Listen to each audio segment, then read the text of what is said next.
कहा गया कि हम हुकूमत और इलेक्शन कमीशन के दरमियान किसी किस्म का तनाज़ा पैदा नहीं करना चाहते और ये इंस्टीट्यूशंस का काम है। आप पहले वहाँ जाएं, वहाँ से फ़ैसला लें, फिर हम इसको टेकअप करेंगे। अगर आपने 62(1)(f) का लेना है तो ये इलेक्शन कमीशन का काम है, फिर रेफरेंस बनाना हुकूमत का काम है, फिर हमारा काम है। तो कहने से मुराद ये है कि उसकी बुनियाद पर आज इलेक्शन कमीशन ने सुप्रीम कोर्ट की में जो हम पिटिशन लेके गए थे, आज इमरान खान के झूठा होने पर मोहर सबत कर दी है। मैं इससे पहले कि अपनी मज़ीद गुफ्तगू शुरू करूं और इस झूठे को बेनकाब करूं, मैं आज के उस साने के ऊपर अपने उन फ़ौजी जवानों को, अफसरान को मैं खराज तहसीन पेश करता हूं जो कौम के लिए कौमी फरीज़ा सर अंजाम देते हुए जाम शहादत नोश किया है। हमारे दिल आज गमसदा है और हम उनके सौगवारान के साथ भरपूर दिली हमदर्दी का इजहार भी करते हैं और पूरी कौम अपने शहदा को सलाम पेश करती है। अल्लाह ताला उनको अपने जवार रहमत में जगह अता फरमाए और यही सपूत हैं जो पाकिस्तान की जोग्राफियाई हदों की हिफाजत करते हैं। और इसके साथ साथ मैं मजम्मत करता हूँ PTI के सोशल मीडिया का, जो आज इस सानिया के ऊपर भी जो है मुख्तलिफ कहानियाँ गढ़ रहे हैं और मुख्तलिफ ऐसी गुफ्तगू कर रहे हैं जो शायद गमज़दा ख़ानदानों के लिए बड़ी तकलीफ दे होगी। तो मैं उनको ख़बरदार भी करता हूँ और हुकूमत को कहता हूँ कि वो फौरी तौर पे सोशल मीडिया पे होने वाली ऐसी वाहियात गुफ्तगू का भी तदारुक करें और उसके ख़िलाफ़ कानून अमल में आना चाहिए। जैसे मैं अर्ज़ कर रहा था कि ये 2017 के अंदर जजमेंट आई, क्या आप पहले इलेक्शन कमीशन से इसका फ़ैसला लें। इलेक्शन कमीशन बताएगा कि इसने जो एफिडेविट दिया है, हमारा मकसद था सुप्रीम कोर्ट के अंदर कि जो एफिडेविट इसने इलेक्शन कमीशन में दिया है वो झूठा है, लेकिन सुप्रीम कोर्ट ने कहा हम इसको प्रूव नहीं करेंगे, इलेक्शन कमीशन करे और उसके बाद जो है हम ये सादक और अमीन है या नहीं है हम फैसला करेंगे। आज मेरी उस बात को मोहर सबत कर दी इलेक्शन कमीशन ने। और इसके साथ साथ दूसरी बात जो मैं आपसे गुजारिश करने जा रहा हूँ कि ये स्क्रूटनी कमेटी जिसने ये सारा मवाद इकट्ठा किया, ये मैं वाज़ेह कर दूं, ये हमारी हुकूमत में नहीं बनी थी, ये PTI की हुकूमत में बनी थी। PTI की हुकूमत के अंदर FBR और स्टेट बैंक ने जो है वो सारा रिकॉर्ड दिया इनको, स्क्रूटनी कमेटी को। जब वज़ीर आज़म इमरान खान थे, जब हमारी हुकूमत नहीं थी, जब इमरान खान के कहने पे लोगों की माओं, बहनों और बेटियों को अदालतों के अंदर और जेलों के अंदर घसीटा जाता था, जिस वक़्त मियां मोहम्मद नवाज शरीफ को एक जेल से दूसरी जेल के अंदर और मरियम नवाज साहबा को तंगो तारीख फांसी की कोठरियों के अंदर और शहबाज शरीफ साहब को कभी एक जेल कभी दूसरे मुकदमात में डाला जाता था, हमारे दूसरे कोलीग्स को डाला जाता था, जब रात 12 बजे सजाएं सुनाई जाती थी, जब 15 किलो हीरोइन रख दी जाती थी, उस वक़्त ये केस चल रहा था और उस वक़्त अदारों में इतनी मुदाखलत के बावजूद ये ऐसे अनमिट सबूत थे इमरान खान के ख़िलाफ़ कि कोई ना मिटा सका। ये अल्लाह की शान है। कहते हैं कि उस वक़्त तक इमरान खान साहब, आप मदीने की रियासत की बात करते हैं, शर्म आनी चाहिए आपको। आप मदीने की रियासत के वाली की मट्टी के तिनके के बराबर नहीं हैं और आप उन सहाबा का, अपने दोस्तों का मुकाबला करते हैं। शेख रशीद जैसा आदमी, शख्स जो फाइनेंशली भी और इखलाकी तौर पर गंदा तरीन शख्स है, उसके बारे में कहते हैं कि वो मदीना की रियासत का मेंबर है। ये शाह महमूद कुरैशी जैसा चंदा खोर शख्स, ये बाकी जितने लोग जिन्होंने अद्वियात का स्कैंडल किया, जिन्होंने अरबों रुपए खाए, जिन्होंने LNG के अंदर पैसे खाए, जिन्होंने चीनी के अंदर पैसे खाए, और ये आरफ नकवी जैसे मदीना रियासत के लोग होंगे। शर्म करो कुछ मदीने की रियासत की बात करते हुए। दूसरी बात यह है कि इस वक्त लंदन के अंदर भी इमरान खान के ख़िलाफ़ सोचा जा रहा है और अमेरिका के अंदर भी इमरान खान के ख़िलाफ़ सोचा जा रहा है कि वो आरफ नकवी की जो गिरफ़्तारी है, उस गिरफ़्तारी की रोशनी में हो सकता है कल पाकिस्तान के साबिक़ वज़ीर आज़म को अमेरिका भी मांग ले और लंदन भी मांग ले। और मुझे उम्मीद है कि पाकिस्तान की हुकूमत पाकिस्तान ज़रा सा भी तरद्दुद नहीं करेगी इसको अमेरिका के हवाले करने में और अगर लंदन ने मांगा यानी बरतानिया ने मांगा तो बरतानिया के हवाले करने में। अभी यूएई के अंदर भी फंड रेजिंग करना मना है, ममानत है इजाज़त के बगैर। अब उस हुकूमत ने भी सोचना शुरू कर दिया है कि हमारे मुल्क से मनी लॉन्ड्रिंग कैसे हुई। और फिर कितनी खूबसूरत बातें करते हैं इमरान खान साहब, बड़ी खूबसूरत लच्छेदार गुफ्तगू करते हैं, झूठ में सानी नहीं है इमरान खान का। और क्या गुफ्तगू करते हैं, कहते ये हैं कि मुझे क्या पता मेरे अकाउंट में पैसे कहाँ से आ गए। फिर जितने उनके ऑफिस के जो नीचे वाला तबका था, यानी उनका कोई पानी लाने वाला, उनका कोई अकाउंटेंट या उनका वहाँ काम करने वाला ऑफिस के अंदर, उनके नाम पे अकाउंट्स खुले हुए थे। 16 बेनामी अकाउंट्स जिनका कोई नामो निशान नहीं था, जिन्होंने कभी इन्होंने जाहिर ही नहीं किए थे। 34 गैर मुल्की लोग जिन्होंने इनको फंड्स दिए, 350 कंपनीज जिन्होंने इनको फंडिंग की। और ये कह रहे होते हैं कि मुझे नहीं पता शेख निहान ने $20 लाख दिया कि नहीं दिया, मुझे कैसे पता चल गया। फिर कहा मैंने तो साइन कर दिए, मुझे पता ही नहीं कि अकाउंट के में क्या आ रहा है, अकाउंट से क्या जा रहा है। जो लोग इमरान खान साहब को जानते हैं वो ये ज़हन में रखें कि इमरान खान साहब को सबसे ज़्यादा अगर मोहब्बत किसी चीज़ से है तो वो पैसों से है। पैसों से ज़्यादा मोहब्बत है, लोगों की जेबों से मोहब्बत है, ख्वाह वो पाकिस्तान के अंदर वो जेबें हों या पाकिस्तान के बाहर जेबें हों। तो इसलिए हुकूमत पाकिस्तान अभी डिटेल जजमेंट जो है वो आ जाएगी इलेक्शन कमीशन की, और उसके बाद सुप्रीम कोर्ट के अंदर इंशाल्लाह ताला मैं भी अपने वकला से जो है वो मुशावरत जारी रखी हुई है। और उसी की बुनियाद पर मैं कह रहा हूँ कि इंशाल्लाह हम सुप्रीम कोर्ट जाएंगे। सुप्रीम कोर्ट जाकर हम यही पैरा जो है सुप्रीम कोर्ट का, ये पैरा जो है वो हम उनके सामने रखेंगे और कहेंगे कि जो उस वक़्त सुप्रीम कोर्ट के अंदर ज़बरदस्ती इसको साकिब निसार साहब ने सादिक और अमीन करार दिया था, आज बताएं कि सादिक और अमीन कौन है। क्या इमरान खान 1 अरब रुपए का डाका मार के, जो ऑन रिकॉर्ड आया है, बाकी डाकों की तो बाद में बात होगी, 1 अरब रुपया इन्होंने निकाला है, तो क्या मियां मोहम्मद नवाज शरीफ जिन्होंने अपने बेटे से सैलरी नहीं ली थी, 10,000 दिरहम की बात हो रही थी मेरा ख्याल है, वो ना लेने के ऊपर उनको डिस्क्वालीफाई कर दिया गया।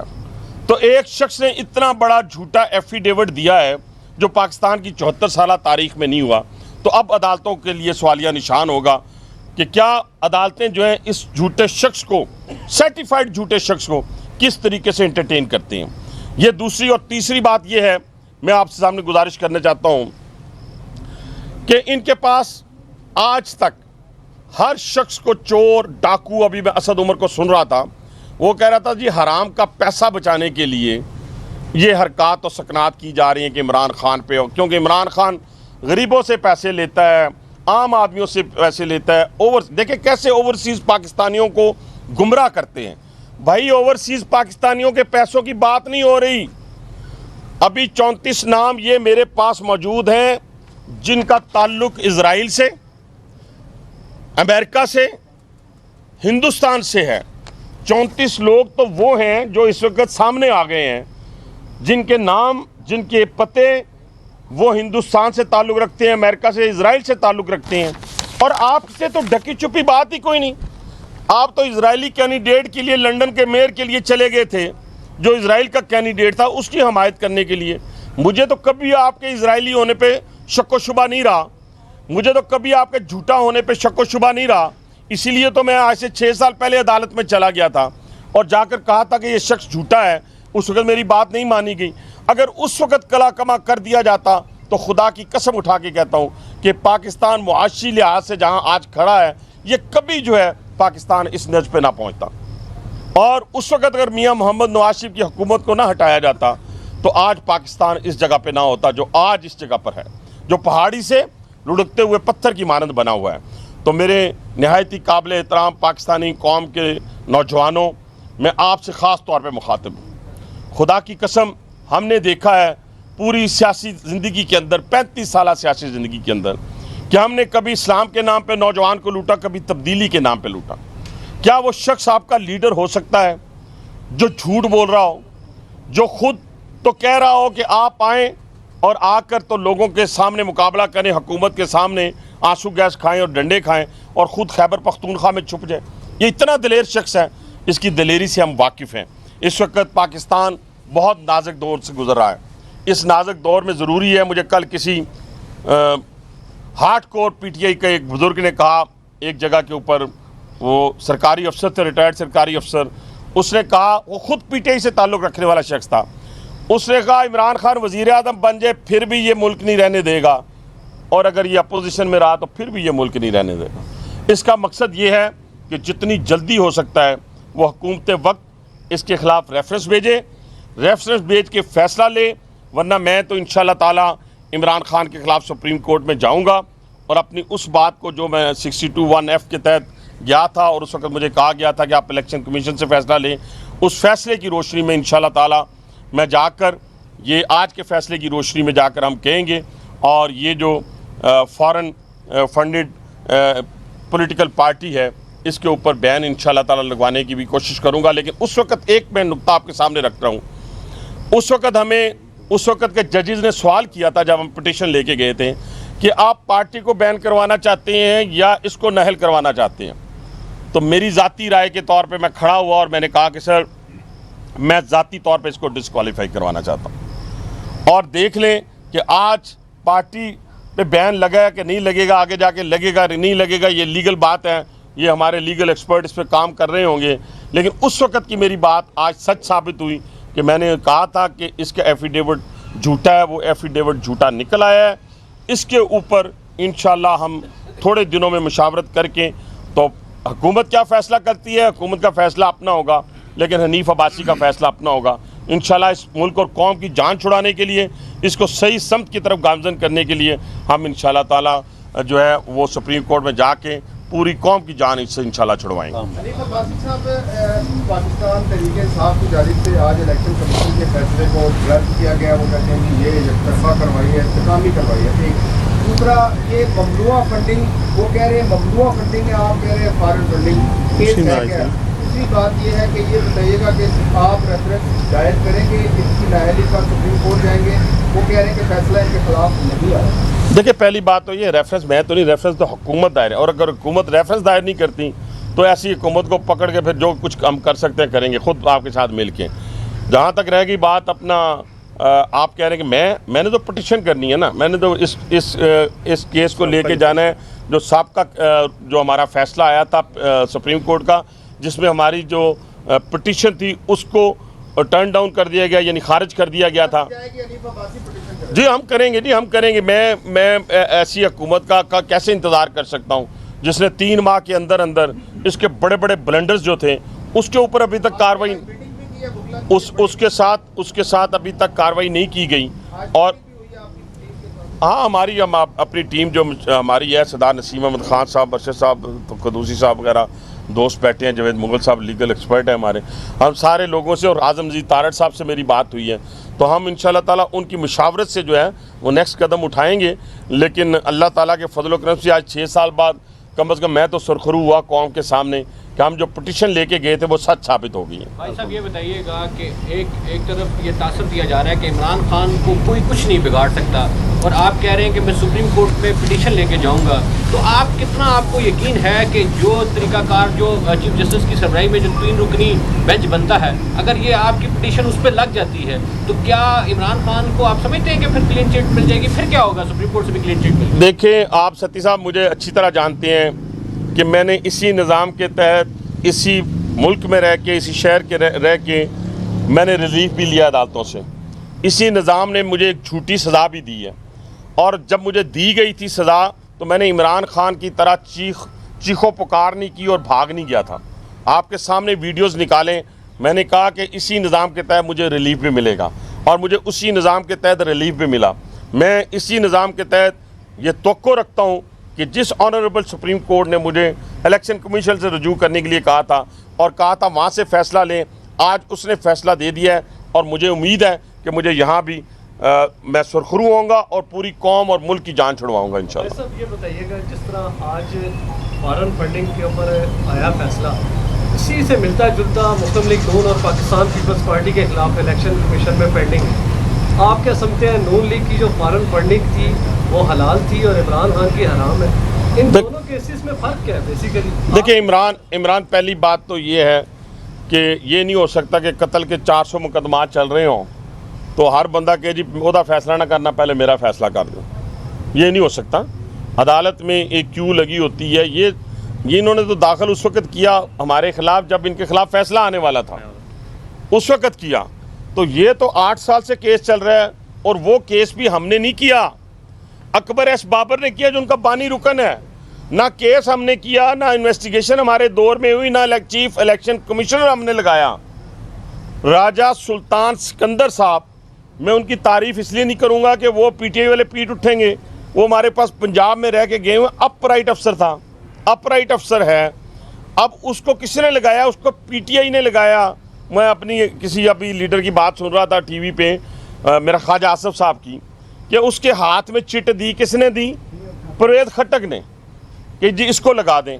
तो इसलिए ना चीफ इलेक्शन कमिश्नर हमने लगाया भाईजान, ना स्क्रूटनी कमेटी हमारे दौर में बनी, ना एफबीआर स्टेट बैंक हमारे दौर में उन्होंने रिपोर्टें दी। तो ये सारी चीज़ें 8 साल से, और ना ही हमने ये मुकदमा उन पे किया। हमारा मुकदमा जो था वो और था, ये मुकदमा और था। सिर्फ उसमें हमारे मुकदमे में जब मैं गया था कि ये सादिक और अमीन नहीं है, एक कंपोनेंट ये था कि इसने वहाँ पे इलेक्शन कमीशन में जो एफिडेविट दिया है वो एफिडेविट झूठा है। उस बुनियाद पे इसको सादिक और अमीन करार ना दिया जाए बल्कि झूठा करार दिया जाए। लेकिन उस वक्त हमें कहा गया आप इलेक्शन कमीशन से रजू करिए। वैसे साहब ये बता दें कि जो इलेक्शन कमीशन का फैसला आया पीटीआई की जानिब से ये कहा जा रहा है कि उसकी तो कोई अहमियत नहीं है। दूसरा जो इलेक्शन कमीशन का फैसला है 68 पेजेस के ऊपर मुश्तमिल जो फैसला है, उससे ये लग रहा है कि जो अगर हुकूमत रेफरेंस भी फाइल कर दी थी लेकिन उसकी ग्राउंडिंग हुकूमत के पास इतनी कोई नहीं है कि या तो खान साहब को नाअहल करा सके या पीटीआई को। अच्छा नहीं भाईजान, नहीं, मैं इस तरह नहीं है बात। इतना पलंदा है इलेक्शन कमीशन के पास, इतने 16 संदूक हैं इलेक्शन कमीशन के पास, 16 संदूक इलेक्शन कमीशन के पास हैं। वो तो फैसला उन्होंने दिया, वो तो 16 संदूकों वाला तो नहीं देना था ना, वो तो उन्होंने इतना ही देना था। फिर जो है हुकूमत के पास एविडेंस नहीं है, हुकूमत ने कार्रवाई करनी है, रेफरेंस दाखिल करना है इलेक्शन कमीशन के कहने के ऊपर। हुकूमत ने अपनी तरफ से कोई चीज़ ऐड नहीं करनी। तो इसलिए अगर दूसरी बात आपने कहा कि वो कहते हैं जिस फैसले में कुछ नहीं है, तो फिर अभी तक इतनी बड़ी चीखो पुकार क्यों हो रही है? अभी तो उन्होंने मुस्तरद कर दिया है, फैसले को मान लेते। अगर फैसले में कुछ नहीं है तो पीटीआई ने अभी मुत्तफिका तौर के ऊपर इस फैसले को मुस्तरद कर दिया है। ये आपकी इंफॉर्मेशन के लिए। वाजिद साहब, एक तो ये हो गया फैसला दूसरी जाने पंजाब की हुकूमत भी है, मियां नवाज शरीफ को पनामा के ऊपर जो पनामा का केस चला के कामा पर नाहिल किया गया। मौजूदा वज़ीर आला पंजाब के उनके ख़ानदान के भी सुना चंद लोगों का नाम पनामा केसेस में था, तो क्या बतौर वफाकी हुकूमत आप लोग उनके खिलाफ भी जाएंगे? हालात भी है। देखिए जी, वफाकी हुकूमत क्या करती है क्या नहीं करती, ये तो वो जवाब देंगे। सुबह से वफाकी वज़रा भी बैठे हुए हैं, कल भी आएंगे, रात को भी आएंगे, दिन को भी आएंगे, वो करते जाएं। मेरी उन सारों से गुजारिश ये होगी कि प्रेस कॉन्फ्रेंस ठीक है, अच्छी बात है, करना, किसी को एक्सपोज करना ज़रूरी है। अब अमल का वक्त है, अब अमल का वक्त है। मैं ज़्यादती किसी से नहीं चाहता, लेकिन इनको पकड़ें, इनको डालें, इनसे रिकवरी करें। मैं कहता हूँ 40-50 अरब तो आपसे इमरान खान से मिल जाएगा आपको। वो उससे छोटे जितने लोग हैं, वो आरफ नकवी की भी जो है उसकी भी हमायत करता है। वो किसकी हमायत करता है जी? आरफ नकवी के अलावा किसकी? फराह गोगी की भी हमायत करता है, उसकी भी जस्टिफिकेशन की। चीनी चोरों की भी हमायत करता रहा, गंदम चोरों की भी हमायत करता रहा, अद्वियात स्कैंडल वालों की भी हमायत करता रहा। हमायत करना और बात है, जस्टिफाई करता रहा है, यानी जस्टिफाई करता रहा है।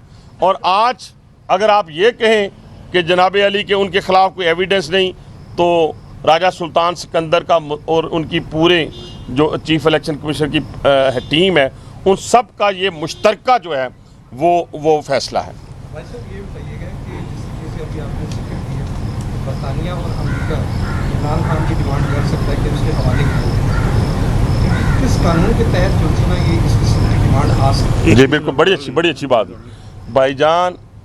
जितनी 266 साल उसको सज़ा उसकी बनती है आरफ नकवी, 209 साल के 66 साल, तो उसमें से कोई 50 साल इसके हिस्से में आनी है, कुछ 60-70 और किसी इसके साथी के हिस्से में आनी है।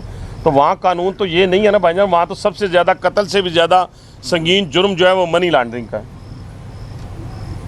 आप ये क्या बताइएगा अब्बासी साहब के अल्टीमेटली ये सारा मामला तो सुप्रीम कोर्ट पे जाना है और सुप्रीम कोर्ट के हालिया जो फैसले हैं उससे मुतल्लिक मुस्लिम लीग नून के उमला ने बाइकआउट भी किया, उस पर तनकीद भी हुई बहुत ज़्यादा। तो आप ये कैसे तवक्को कर सकते हैं कि अगर ये मामला सुप्रीम कोर्ट में गया तो जो पिछले फैसले हैं उनको सामने रखते हुए आप ये कैसे तवक्को कर सकते हैं कि फैसला आपके हक में आ सकता है? देखिए, पहली बात तो ये है कि फैसला अदालत देगी, होगा नहीं होगा उसको तो छोड़ ही दें। अदालत ने पहले जो फैसला दिया है उसके ऊपर आज मोहर सबत कर दी है इलेक्शन कमीशन ने। मेरे लिए इतना काफ़ी, मेरे इत्मीनान के लिए इतना काफ़ी है कि आज वही बात जो 6 साल पहले मैं सुप्रीम कोर्ट लेके गया था, आज इसको झूठा करार दे दिया गया है और इस झूठे ने मज़ीद एक्सपोज होना है कौम के सामने। और सिर्फ ये झूठ नहीं है भाईजान, ये जितने जितने झूठ बोलता रहा है पाकिस्तान के अंदर और जो कुफर तोलता रहा है पाकिस्तान के अंदर, वो भी लोगों के सामने आना है। और आज आप देखें ना, वो कहते हैं अगर मेरी मुखालफत करेंगे तो आप शिरक करेंगे। हमें तो किसी ने बताया था कब्र में जाएंगे तो पहला सवाल होगा कि तेरा रब कौन है। तो वो कहते हैं कि पहला सवाल होगा कि तू इमरान खान की मदद की थी या नहीं, हिमायत इमरान खान की हिमायत की थी या नहीं की थी। और जो कि हज़रत ईसा अलैहिस्सलाम का हिस्ट्री में नाम ही नहीं है, जो जापान और जर्मनी को मिला दे। खुदा के लिए पिछले 6 साल से नहीं, पिछले 15 साल से पीट रहा हूँ कि मगरिब के बाद इसका टेस्ट ज़रूर करवाएं, लेकिन आप मानते ही नहीं। अब दोबारा फिर आपके सामने रख देता हूँ बात में। ये बहुत ज़रूरी हो गया है, ये बहुत ज़रूरी हो गया है कि आप देखें अगर टेस्ट नहीं होगा तो इस मुल्क और कौम की जान नहीं छूटेगी। ये बता दें कि शेख रशीद साहब ने तो पक्का दावा कर दिया था कि मामला तय हो चुके हैं, नवंबर में इंतखाबात हैं। बड़ा अच्छा सवाल किया, बड़ा अच्छा सवाल किया। अब सिचुएशन बिल्कुल मुख्तलिफ है। अच्छा भाईजान, इस शेख रशीद से बंदा पूछे और तुझे वहाँ जहाँ की तू पैदावार है वहाँ तो आजकल तुम्हें चपड़ासी नहीं मुंह लगाता, तो तुम्हें कैसे पता चला है कि मामला तय हो गए हैं? मुझे ये बताए, इससे पूछे जाके, इसको वहाँ चपड़ासी कोई मुंह नहीं लगाता जहाँ की ये पैदावार है। ये मैं बड़े वसूख के साथ, तस्दीक के साथ आपसे बात कर रहा हूँ। और ये कहते हैं मामला तय हो गए। मामला किस जगह किससे तय हुए हैं, तुम्हें कैसे पता चल गया? और ये अगर कोई पिछले 6 महीने की ये बात बता दें, इस तरह नहीं चलता। आप जिससे खाओ, वो क्या कहते हैं, मुंह खाए आंख शर्माए, कि जिसका आप खाते थे उसी को तुम दिखाते हो, आंखें दिखाते हो, और उनको कहते हो कि मैं इमरान खान के साथ खड़ा होऊंगा उसकी मुखालफत में। ये मुमकिन नहीं है शेख साहब। अब आटे भाव का आपको पता चलेगा इलेक्शन के अंदर, जब आप इलेक्शन लड़ेंगे। हमारे साथ जो आपके केस है का जी जो फैसला आया था वो सस्पेंड हो गया, जी आपको जो है वो बरी नहीं किया गया। जी जी। तो अगर 3-4 माह में इलेक्शन होते हैं तो आपकी क्या पोजीशन होगी? आप इलेक्शन में हिस्सा ले सकेंगे या नहीं? भाईजान, मैं अब इन चीज़ों से बहुत आगे चला गया हूँ अल्लाह ताला के फजल व करम से। मेरे लिए अब ये चीज़ें अहमियत नहीं रखती। मेरे लिए मेरी लीडरशिप अहमियत रखती है, मेरे लिए मेरी पार्टी अहमियत रखती है। और जिस शख्स ने तमाम मुश्किलात का, तमाम आजमाइशों का इस शहर में रह के, इस मुल्क में रह के, इस घर में रह के मुकाबला अल्लाह ताला के फजल व करम से किया है, उसके लिए अब ये चीज़ें मानी नहीं रखती। मैंने पहले कहा था, दोबारा दोहराता हूँ कि शेख साहब आपके तो आगे पीछे कोई नहीं है, रोने वाला भी कोई नहीं, खुदा की कसम रोने वाला भी कोई नहीं है। तो हमारा तो टब्बर है और टब्बर से टब्बर है आगे। तो इंशाल्लाह ताला छोटे सा जो 1 साल का पोता है वो भी मुकाबला करेंगे। सर, अदालती फैसले के बाद आपको मशीद के ओहदे से हटा दिया गया, आपके सियासी मुखालिफ शेख रशीद आपसे इतना पुरज़्ज़त क्यों है? हाँ, बड़ा अच्छा सवाल है जी। ये तो उससे पूछें, कभी वो 302 पे इत्तफा करता है 2005 में, कभी वो 9C पे आ जाता है 2012 में। उसकी बुनियादी वजह यह है कि उसका पूरा ख़ानदान इलेक्शन हमसे हारा हुआ है। उसका भतीजा 50,000 वोटों से 2003 में हारा, 70,000 वोटों से वो 2008 में हारा, और 2013 में आपको पता है कि मैं 9,000 वोटों से इमरान खान से, 70,000 वोट मेरा था। अगर जितने वोट इसको पड़े थे मेरे मुकाबले में, अगर मुझे कभी पड़ेंगे तो मैं यकीन माने सियासत से कभी ज़िंदगी का नाम भी नहीं लूँगा। 2018 में क्या हुआ, मेरी तारीख है 2 अगस्त और मैं इलेक्शन लड़ रहा हूँ। ये जाके पाँव पड़ गया कि ये अंदर जाएगा तो मैं इलेक्शन जीतूँगा। अगर 2025 जुलाई को मुझे पकड़ते और 2 अगस्त को मेरा फ़ैसला आ जाता तो इतना रिएक्शन ही नहीं आना था, मैं तो हार जाता। लेकिन अगर मेरी हार थी तो तब, वरना ये जो इनके अंदर, जो अदारों के अंदर रिपोर्ट थी, 40 से 45,000 वोटों से ये हार रहा था शेख रशीद। तो कहने से मुराद ये है कि शेख साहब को तकड़े हों, सियासी तौर पे मुकाबला करें। ये बच्चों की तरह रोना पीटना, किसी की जेब में पुड़ी डाल देना, किसी से निकाल लेना, ये बातें छोड़ दें, मुकाबला सियासी तौर पे करें। इंशाअल्लाह ताला कामयाबी पाकिस्तान मुस्लिम लीग नून की होगी, मियाँ मोहम्मद नवाज शरीफ की होगी और हमारी जितनी लीडरशिप यहाँ बैठी है इन सब की होगी। बताइएगा आखिरी सवाल लेकर, यकीनन आप केस करेंगे, हुकूमत रेफरेंस भी दायर करेगी। इस वक्त मुल्की हालात, खासतौर पर माशी हालात बड़े ख़राब हैं। आप ख़ास तौर पे बड़े करीब समझे जाते हैं मियाँ शहबाज शरीफ के। ये बताएं हुकूमत ऐसा क्या करेगी कि डॉलर नीचे आएगा, महंगाई ख़त्म होगी, और दूसरा अब क्या रास्ता ओपन हो चुका है मियाँ नवाज शरीफ साहब की वापसी का? देखिए, मैं पहली बात तो ये है कि मियाँ नवाज शरीफ साहब का ये अपना मुल्क है और अदालतों के अंदर जो फैसले पड़े हुए हैं वो फैसले भी होने हैं। मैं तो सिर्फ ये गुजारिश करूँगा अपनी हुकूमत को, ख़ास तौर पे आपने मौका दे दिया मुझे बड़ा अच्छा सवाल करके इमरान साहब, कि ये जो उन्होंने बिलों के अंदर ख़ास तौर पे छोटे दुकानदारों के बिलों के अंदर जो उन्होंने ऐड किया, टैक्स ऐड किया है, मैं इसको मुस्तरद करता हूँ। और अगर तहरीक चली ताजरों की तो मैं ताजरों के साथ खड़ा हूँगा, ये मैं पहले ऐलान कर देता हूँ। और मैं जो ऐलान करता हूँ उस पर पैरा देता हूँ। और दूसरा, इसी वक्त घरेलू तौर पे ऊपर भी लोग हमें बिल भेज रहे हैं, जो घरों में बिल आ रहे हैं बिजली के बिल, वो भी बहुत ज़्यादा है। और दूसरी तरफ ना सैलरीज में इजाफा है। लेकिन मुझे वज़ीर आज़म पाकिस्तान शहबाज शरीफ साहब की जो सलाहियतें हैं और जो उनका माजी है, उसकी बुनियाद के ऊपर मुझे उम्मीद है, कभी इम्कान है कि आने वाले 6 महीनों के अंदर अंदर हम महंगाई पे भी काबू पाएंगे और इंशाअल्लाह ताला ये जितने इश्यूज़ हैं रिलेटेड इकॉनमी के, उसको भी हम काबू करेंगे उस सलाहियत की बुनियाद के ऊपर जो वो डिलीवर कर चुके हैं। 2013 सबको याद होगा, इस शहर में 18 घंटे, देहातों में और शहरों के अंदर 16-16 घंटे की लोड शेडिंग हुआ करती थी। और पूरी हमारी कैबिनेट ने कहा, पूरी कैबिनेट ने, मेरे से जो मेरी कैबिनेट का बंदा मेरे से बात कर लें, उसने कहा कि ये पावर प्लांट नहीं लग सकते, 5 साल से पहले हमारी हुकूमत चली जाएगी और हमें बड़ी शर्मिंदगी का सामना करना पड़ेगा। तो 22 महीनों में पावर प्लांट लगा के शहबाज शरीफ ने दुनिया को हैरान कर दिया, चाइना को हैरान किया, जर्मनी को हैरान किया, अमेरिका को हैरान किया, टर्की को हैरान किया। तो उसी बुनियाद के ऊपर मैं आपसे कह रहा हूँ कि इंशाअल्लाह ताला आने वाले 6 महीनों के अंदर अंदर पाकिस्तान जो है उसके अंदर इस्तेहकाम आएगा। बहुत मेहरबानी, शुक्रिया।